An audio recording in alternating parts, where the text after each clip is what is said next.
صديقتي خطفت خطيبي، مواجهة نارية قدام الكل. تفتكروا في صداقة تفضل طول العمر ولا ممكن الغيرة تهد كل حاجة؟ قصتي النهاردة عن واحدة كنت بعتبرها أختي، وعن خطيبي اللي كنت شايفة فيه مستقبلي، لحد ما الليلة دي قلبت حياتي. قبل ما أحكي من البداية للآخر، ما تنسوش تدعموني بلايك وتشتركوا في القناة لو بتحبوا القصص الدرامية، ورأيكم في الآخر يهمني جداً. أنا اسمي مريم. أنا وصاحبتي ندى كنا سوا من وإحنا عيال، مدرسة، جامعة، شغل، أسرارنا واحدة، ضحكنا وبكينا سوا. لما أحمد جه وتقدم كانت أول واحدة تعرف، هي اللي نزلت معايا أشتري الفستان، وهي اللي كانت بتطمني لما تتوتر. كنت بقول دي نعمة ربنا بعتهم ليا، خطيب محترم وصحبة جدعة.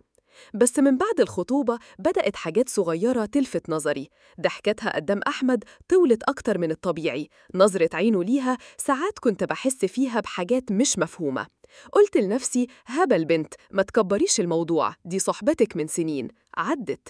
لحد ما مواعيده بدأت تتلخبط، يكلمني يقولي الشغل ساحلني، والاقي ندى في نفس الوقت مختفية ومش بترد. أقول صدفة. مرة، اتنين، تلاتة، قلبي بدأ يوجعني بس عقلي يهديني. ليلة معينة غيرت كل حاجة. كنت بقلب في الموبايل لقيت رسالة من رقم مجهول: خطيبتك مش صافية ليكي، شوفي بنفسك بكرة. ومع الرسالة تفاصيل عزومة عيد ميلاد واحد من صحابنا المشتركين. قلبي وقع، إيديا بردت، فضلت أقرأ الجملة كذا مرة. قلت يمكن هزار سخيف، يمكن حد غيران، بس جوايا صوت بيقول روحي وشوفي. ولو لسه مكملين معايا لحد هنا اعملوا لايك عشان يوصلنا لناس أكتر، القصة لسه ما بدأتش بجد. لبست وروحت العزومة بدري، وقفت على باب القاعة أرتب نفسيتي. قلت هدخل وأسلم على الناس عادي. دخلت، عينيا بتلف تدور على أحمد وعلى ندى. لقيتهم قاعدين في ركن بعيد، ما خدتش بالي من الضحك ولا من القرب إلا لما شفت إيدها على إيده وهو بيهمس في ودنها. اللحظة دي الزمن وقف، الصوت اتكتم، كل أصوات القاعة بقت ورايا بعيد. حسيت بكهربا في جسمي كله. كنت أقدر أتصنع، كنت أقدر أطلع أعمل نفسي ما شفتش، لأ. رحت ناحيتهم بخطوات ثابتة وأنا بلم كل كسرة جوايا وأحولها قوة. وقفت قدامهم، بصولي سوا اتجمدوا. قلت بهدوء غريب حد يشرح لي إيه اللي بيحصل.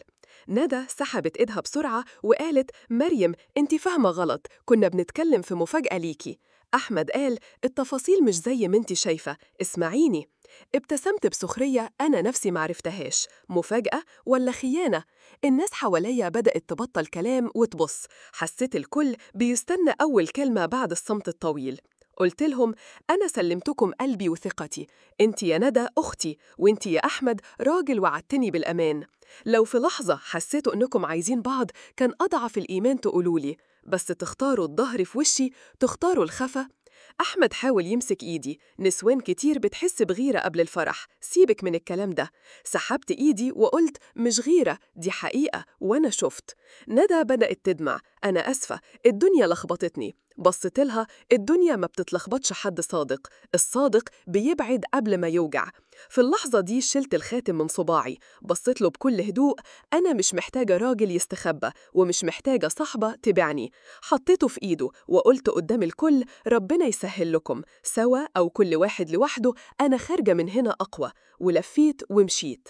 مشيت وأنا ساعات أحس كل خطوة بتوجع، وساعات أحس إني بتخف. ولما وصلت لباب القاعة سمعت حد بيناديني، بس ما رجعتش. رجعت البيت، قعدت على الأرض جنب السرير، الدموع نزلت، وبعدين وقفت فجأة. فتحت الشباك، دخل هوا بارد كأنه بيطبطب. جالي منه مكالمة بعدها بساعتين بيقول غلطتي، كان اختبار، كنت بحاول أغيرها، ما تسيبنيش. قلت له اللي بيحب ما يختبرش بالطريقة دي يا أحمد. قفلت. ندى بعتت لي رسايل طويلة، مرة اعتذار، مرة تبرير، مرة تقول إحنا ما قصدناش. أنا اخترت أسكت، لأن في لحظة معينة السكوت بيوصل رسالة أوضح من 1000 كلمة. تاني يوم صحابي اللي كانوا في العزومة اتصلوا، في ناس قالت انت جامدة، وفي ناس قالت كنت تديهم فرصة يشرحوا. وأنا قعدت مع نفسي وفكرت إيه اللي يضمن إنه بكرة مش هيكون في زاوية تانية وحد تالت؟ إيه اللي يضمن إن حد باع مرة مش هيبيع تاني؟ الحقيقة إن الظهر بيوجع، بس الخيانة لو اتثابت بتتحول عادة. النهاردة وأنا بحكي لكم مش بحكي عشان حد يتعاطف معايا، بحكي عشان كل واحدة وكل واحد يسمعوا الرسالة. اختاروا نفسكم. الاختيار الصعب في لحظته أسهل بكتير من اختيارات أسوأ بعدين. واللي يبيعك مرة ما تستناش منه يشتريك تاني. ولو وصلتوا لحد هنا اكتبوا لي رأيكم في التعليقات. كنتوا هتتصرفوا ازاي؟ كنتوا هتسامحوا ولا تمشوا؟ رأيكم مهم ليا، وبصراحة تعليقاتكم بتشجعني أكمل وأحكي قصص أكتر. ولو القصة لمستكم ما تنسوش اللايك والاشتراك وتفعيل الجرس علشان توصلكم الحلقات الجاية. عندي حكايات أصعد وفيها مواجهات أقوى، ويمكن تكون سبب إن حد ياخد قرار ينقذه من وجع كبير. أشوفكم في القصة الجاية.